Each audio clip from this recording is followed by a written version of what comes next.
হযরত শাহ মোহসেন আউলিয়া রহমতুল্লাহ আলাইহি, যিনি সুদূর ইয়েমেন থেকে প্রায় 700 বছর আগে চট্টগ্রামের জমিনে আসেন ইসলাম প্রচারের জন্য। কথিত আছে হযরত মোহসেন আউলিয়া রহমতুল্লাহ আলাইহি একটি পাথরকে বাহন বানিয়ে সমুদ্রপথ পাড়ি দিয়ে চট্টগ্রামে এসেছিলেন। চট্টগ্রামের আনোয়ারা উপজেলায় রুস্তমহাট সংলগ্ন বটতলী গ্রাম। এই বটতলী গ্রামেই শুয়ে আছেন হযরত শাহ মোহসেন আউলিয়া রহমতুল্লাহ আলাইহি। বাংলাদেশের চট্টগ্রামের জমিনে শুয়ে আছেন অসংখ্য অলিয়া উলিয়া ও পীর মাশায়েখ। আবার চট্টগ্রামকে বলা হয় 12 আউলিয়ার পুণ্যভূমি। এই 12 আউলিয়াদের মধ্যে একজন হচ্ছেন শাহ মোহসেন আউলিয়া রহমতুল্লাহ আলাইহি, যিনি চট্টগ্রামের আনোয়ারার বটতলী গ্রামে শুয়ে আছেন। দর্শক বন্ধুরা, আজ আমরা জানবো হযরত শাহ মোহসেন আউলিয়া রহমতুল্লাহ আলাইহি সম্পর্কে। যথারীতি আপনাদের সাথে আছি আমি নুরুল ইসলাম। দর্শক বন্ধুরা, এটি হচ্ছে সেই আনোয়ারা উপজেলার রুস্তমহাট।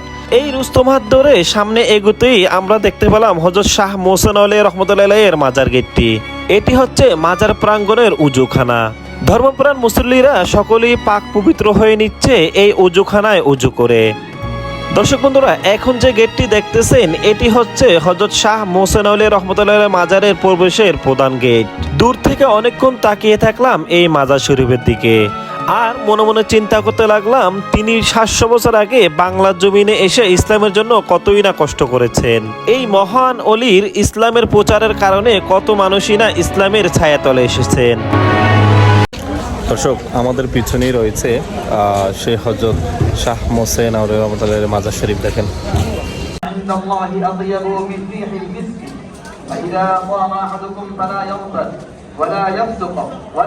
দর্শক বন্ধুরা, এটি হচ্ছে শাহ মোহসেন আউলিয়া রহমতুল্লাহ আলাইহি দরবারের শাহী জামে মসজিদ।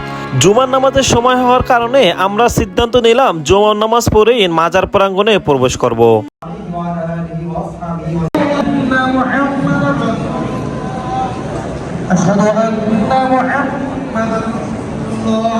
এখন পবিত্র রমজান মাস, তার মধ্যেই আবার জুমাবার। চট্টগ্রাম সহ দেশের অনেক দূর দূরান্ত থেকে অনেক মানুষ এসেছে এই মোহসেন আউলিয়া রহমতুল্লাহ আলাইহির মাজার প্রাঙ্গণের মসজিদে নামাজ আদায়ের জন্য।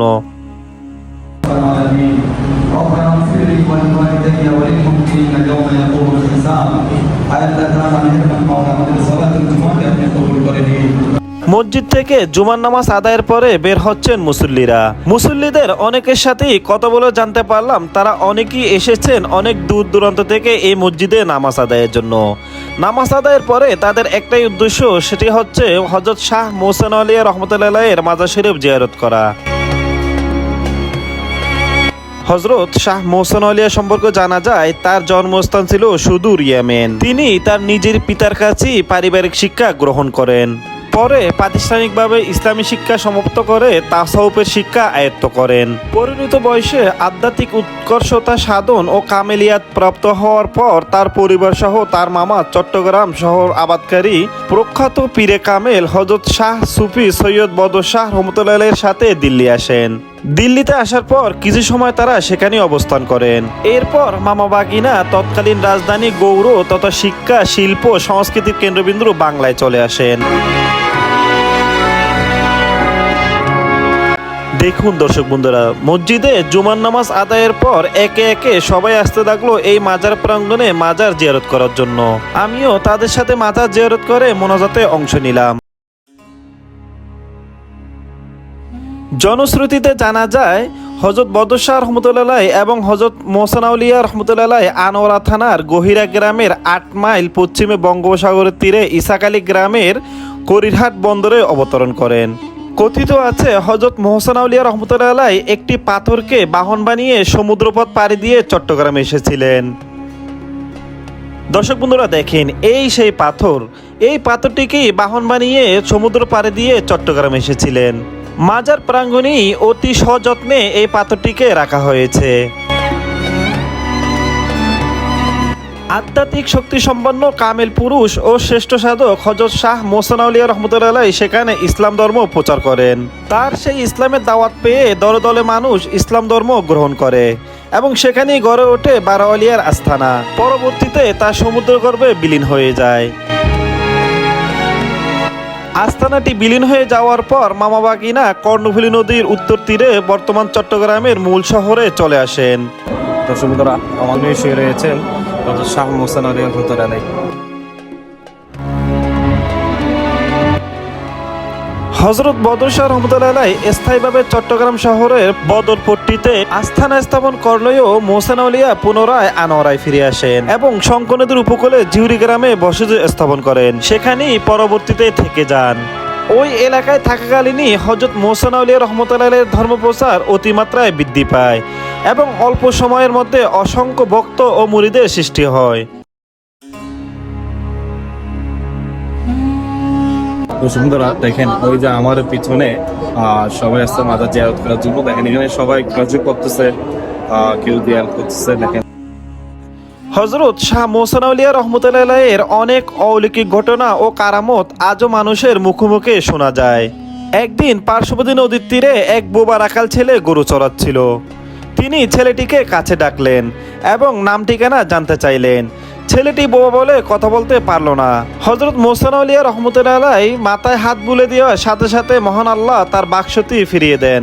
এই অলৌকিক ঘটনা দেখে ছেলেটির বাবা মা তার শিষ্যত্ব গ্রহণ করেন এবং এই ঘটনা চারদিকে ছড়িয়ে পড়ে। ফলে দলে দলে মানুষ এসে তার কাছে মুরিদ হতে লাগলো। চট্টগ্রাম শহর থেকে 25 কিলোমিটার দূরে হযরত শাহ মোহসেন আলী রহমতুল্লাহ আলাইহির মাজার শরীফ অবস্থিত। দর্শক বন্ধুরা, এই মাজারের কাছেই রয়েছে দূর দূরান্ত থেকে আগত মেহমানদের জন্য বিশ্রামখানা। হযরত মোহসেন আউলিয়া সম্পর্কে আরেকটি ঘটনা জানা যায়। ওই সময় চট্টগ্রামে বৈশাখ জ্যৈষ্ঠ ও আষাঢ় মাসে বৃষ্টি হচ্ছিল না। বৃষ্টির অভাবে ক্ষেত খামার পুকুর খালবিল সব শুকিয়ে যায়। পানির অভাবে মানুষের মাঝে হাহাকার পড়ে যায়। জিউরি গ্রাম ও এর আশেপাশের লোকজন এসে হযরত শাহ মোহসেন আউলিয়া রহমতুল্লাহকে বললে তিনি সকলকে নিয়ে জামাতে 2 রাকাত নামাজ আদায় করেন। এরপরে মহান রব্বুল আলামিনের কাছে মোনাজাত করেন। মোনাজাতের সাথে সাথে শুরু হয় মুষলধারে বৃষ্টি। হযরত মোহসেন আউলিয়া রহমতুল্লাহ আলাইহির এরকম অলৌকিক ঘটনা দেখে ওই সময়ের বিভিন্ন ধর্মের ও গোত্রের লোকেরা ইসলামের ছায়াতলে এসে হাজির হয়।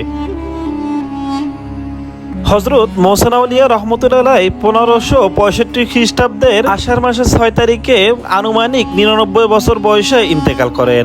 প্রথমে তাকে জিউরি গ্রামে দাফন করা হলেও পরবর্তীতে বটতলীতে স্থানান্তর করা হয়। কথিত আছে তিনি স্বপ্নযোগে একাধিক ব্যক্তিকে তার কবর স্থানান্তরের নির্দেশ দেন। প্রতি বছর আষাঢ় মাসের 6 তারিখে হযরত শাহ মোহসেন আলী রহমতুল্লাহ আলাইহির বার্ষিক উরুস শরীফ অনুষ্ঠিত হয়। দর্শক বন্ধুরা, এই মাজারটি আগে দেখতে ছিল অন্যরকম।